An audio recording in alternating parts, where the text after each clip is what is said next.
So I've seen this completely false quote floating around in various social media that says that you can't learn mental toughness. And I used to get angry when I saw it, but now I smile because I know that those who ignore that and actually work on their mental game, they're giving themselves a huge advantage, and I'm the one to teach them. That is you, right? Anyway, the great news is that I'm here to tell you that becoming confident and focused is no different than learning the fundamental physical skills any athlete learns for a sport. You just have to work a few mental drills, and over time, your mind strength will become automatic for you, just like any other skill. Also, just like any coach, there are many drills I could teach you to improve your game, but here are my top 5 that any athlete should work on if they want that competitive advantage. See, the great thing about mental toughness training for sports is that you can do it anywhere. You don't have to wait until competition in order to work on your mind.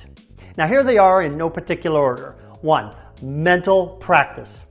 Now other trainers call this visualization, but I don't really like that word visualization. Why is that? Because a lot of people are not visual, and that's okay. You do not need to be visual in order to get the benefits. Now I teach the details of this in my programs, but the bottom line here is that athletes make 2 mistakes with this. They don't do it enough, and they are too vague in general with what they want to achieve. Get more detailed and specific in your mental practice. Second tool, get present. Now this is also very underrated as a skill, but can easily be improved upon. Here's what you do. Multiple times a day, take your attention to what your 5 senses are taking in to get into the present moment. Why? Why do you want to do this present moment stuff? Because fear cannot exist in the present moment unless you are faced with some physical danger right here, right now. Fear is our biggest enemy in sports. Mental tool number 3, use a mantra. Create a sentence or a few words or even maybe just one word that you repeat often to yourself multiple times a day. And it's something that means something to you about your ability to compete at your best or your confidence. For example, I never give up, or I work harder than anyone else. Say this to yourself dozens of times a day until you believe it wholeheartedly. Mental skill number 4, letting go.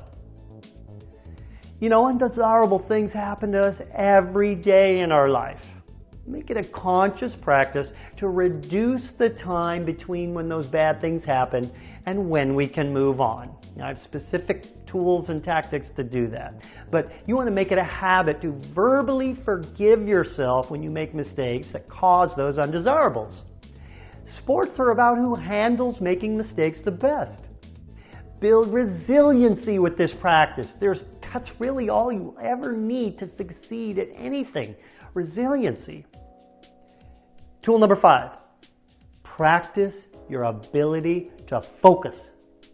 Multiple times a day, pick something to stare at and time yourself for how long you can focus on that thing without any other thoughts creeping in. See, the ability to focus is like a muscle that gets stronger by using weight training. You get better and better by working on this as a daily habit. You know, most sports, you only need a very short time for intense focus, and you can strengthen this ability really easily with that simple drill I just gave you. There you have it. It's not so much about doing it right. I hear people ask me this all the time. You know, like you have to do with physical skill development. It's about having an intention and getting your reps in. Let's do this. I'm Craig Sigl, your mental toughness trainer, and you can learn mental toughness.